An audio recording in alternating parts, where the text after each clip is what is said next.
மடத்துக்குளம் அருகே சாமராயப்பட்டியில் அமராவதி பிரதான கால்வாயில் வெள்ள நீர் போக்கியில் உடைப்பு ஏற்பட்டு அருகில் உள்ள தென்னந்தோப்பு, கரும்புக்காடு மற்றும் அறுவடை செய்யப்பட்ட வயல்வெளிகளில் பாசன நீர் வெளியேறி பெருமளவு தண்ணீர் வீணாக்கியது. தகவல் கிடைத்ததும் அமராவதி அணையிலிருந்து தண்ணீர் நிறுத்தம் செய்யப்பட்டது. தொடர்ந்து அப்பகுதியில் கண்காணிப்பு பொறியாளர் பாண்டி மற்றும் உதவி பொறியாளர் தீனதயாள் ஆகியோர் ஆய்வு செய்து விரைவில் உடைப்பு சரி செய்யப்படும் என அதிகாரிகள் தெரிவித்தனர். மேலும் வருவாய்த்துறை, வேளாண் துறை மற்றும் தோட்டக்கலைத்துறை அதிகாரிகள் விவசாய பயிர்கள் சேதம் குறித்து ஆய்வு செய்து வருகின்றனர். இதனிடையே 1/2 கிலோமீட்டர் தூரம் உள்ள குமரலிங்கம் மடத்துக்குளம் சாலையில் தண்ணீர் வெள்ள நீர் போன்று வழிந்தோடி போக்குவரத்து பாதிப்பு ஏற்பட்டது. அதிர்ஷ்டவசமாக நெல் பயிரிடப்பட்டுள்ள வயல்வெளிகளில் தண்ணீர் புகாமல் விவசாயிகள் பாதுகாத்தனர்.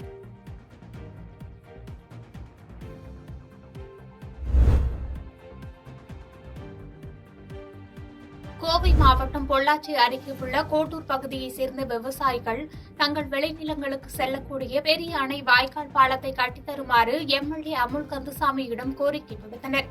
இதனையடுத்து எம்எல்ஏ நிதியிலிருந்து ரூபாய் 32 லட்சம் ஒதுக்கீடு செய்யப்பட்டு பாலம் கட்டி முடிக்கப்பட்டதைத் தொடர்ந்து வால்பாறை சட்டமன்ற உறுப்பினர் அமுல் கந்தசாமி ரிப்பன் வெட்டி பாலத்தை திறந்து வைத்தார்.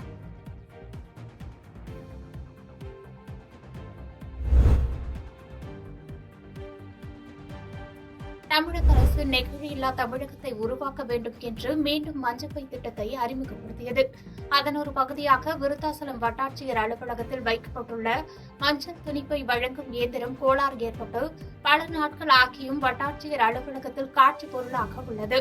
இதனை சரி செய்ய எவ்வித முயற்சியும் மாவட்ட நிர்வாகம் மேற்கொள்ளாததால் இன்று காலை முதியவர் ஒருவர் மஞ்சப்பை எடுப்பதற்காக 10 ரூபாய் காயின் உள்ளே புகுத்தியுள்ளார். பல மணி நேரம் முதியவர் தானியங்கி மஞ்சப்பை விற்பனை இயந்திரத்தை சுற்றி வந்து மஞ்சப்பை வராததால் விரக்தி அடைந்து அங்கிருந்து புறப்பட்டு சென்றார்.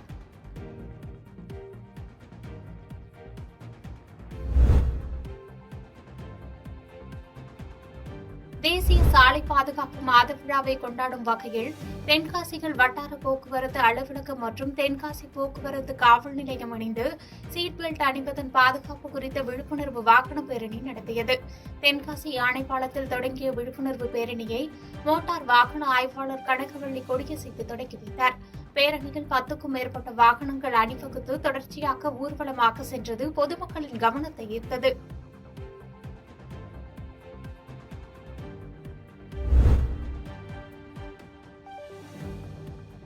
தருமபுரி மாவட்டம் பாலக்கோட்டில் தனியார் பள்ளி ஓட்டுநர்களுக்கு வாகன பாதுகாப்பு மற்றும் போக்குவரத்து விதிமுறைகள் குறித்த செயல் விளக்கு முகாம் மோட்டார் வாகன போக்குவரத்து ஆய்வாளர் வெங்குட்சாமி மற்றும் தீயணைப்பு ஆய்வாளர் செல்வம் தலைமையில் தனியார் பள்ளிகள் நடைபெற்றது. இந்நிகழ்ச்சியில் மோட்டார் வாகன ஆய்வாளர் கலந்து கொண்டு சாலை விதிகள் மற்றும் சாலை பாதுகாப்பு குறித்து விளக்கி பேசினார். மேலும் வாகனங்கள் இயக்கும்போது ஏற்படும் தீ விபத்துகள் குறித்தும் அவ்வாறு ஏற்பட்டால் எவ்வாறு உயிர் சேதம், பொருட்சேதங்கள் ஏற்படாமல் கவனமாக தவிர்க்கப்பட வேண்டும் என்பது குறித்தும் செயல் விளக்கு முறைகள் பாலக்கோடு தீயணைப்பு துறையினரை சேர்ந்த வீரர்களை கொண்டு நடத்தப்பட்டது.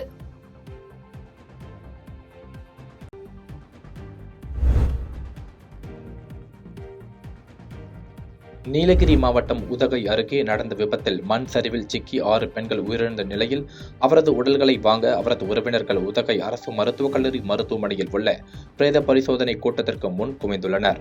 பின்னர் செய்தியாளர்களிடம் பேசிய உறவினர்கள், இறந்தவர்களின் குடும்பத்திற்கு தற்போது அரசு அறிவித்துள்ள 2 லட்சம் பதிலாக தலா 15 லட்சம் நிவாரணம் வழங்க வேண்டும், தாய் தந்தை இழந்த குழந்தைகள் உட்பட 6 குழந்தைகளின் கல்வி செலவை தமிழக அரசு ஏற்க வேண்டும் உள்ளிட்ட பல்வேறு கோரிக்கைகளை வலியுறுத்தி பேசினர். உறவினர்கள் கண்ணீர் மல்க கதறி அழும் காட்சி அங்குள்ளவர்களை பெரும் சோகத்தில் ஆழ்த்தியுள்ளது.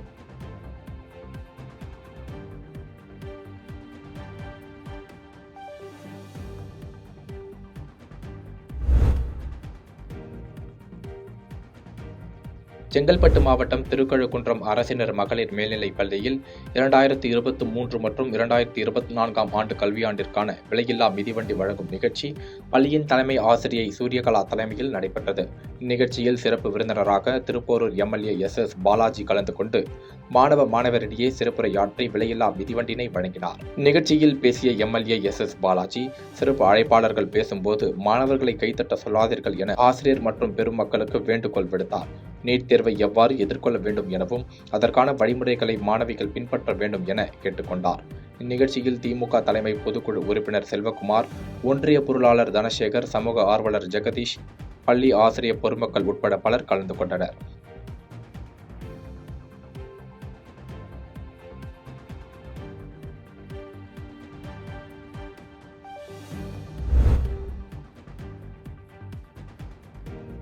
தேனி மாவட்டம் ஆண்டிப்பட்டி சுற்றுவட்டார பகுதிகளில் உள்ள பல்வேறு பகுதிகளில் உள்ள மல்லிகை மற்றும் முல்லை, பிச்சி உள்ளிட்ட ஏராளமான பூக்கள் அதிகளவில் சாகுபடி செய்யப்படுகிறது.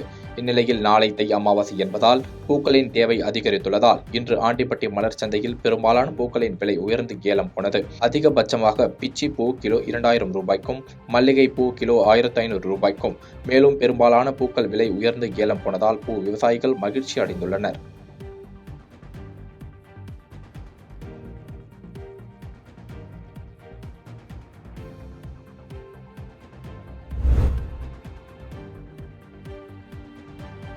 திருப்பூர் மாவட்டம் அவிநாசியில் நடந்து வரும் அரசு பணிகளை சட்டமன்ற மதிப்பீட்டு குழுவினர் இன்று ஆய்வு செய்தனர்.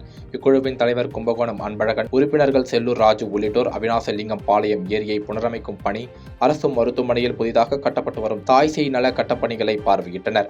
பின்னர் செய்தியாளர்களிடம் பேசிய குழுவின் தலைவர் கும்பகோணம் அன்பழகன், மருத்துவமனையில் கட்டப்பட்டுள்ள புதிய கட்டடத்தினால் படுக்கை எண்ணிக்கை அதிகரிக்கும் எனவும், மருத்துவமனை மாநகராட்சி நிர்வாகத்திடம் தண்ணீர் பணம் கொடுத்து வாங்குவதாகவும், விரைவில் மருத்துவமனை வேண்டுகோளின் பேரில் அந்த விரைவில் நிவர்த்தி செய்யப்படும் எனவும், மேலும் 7 புதிய ஆரம்ப சுகாதார நிலையங்கள் விரைவில் திறக்கப்பட உள்ளதாகவும் தெரிவித்தார்.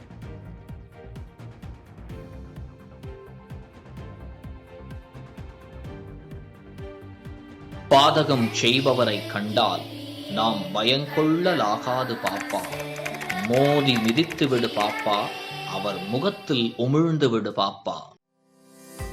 அண்மை செய்திகளை உடனுக்குடன் தெரிந்து கொள்ள இணைந்திருங்கள் இயம்நாடு தொலைக்காட்சியுடன்.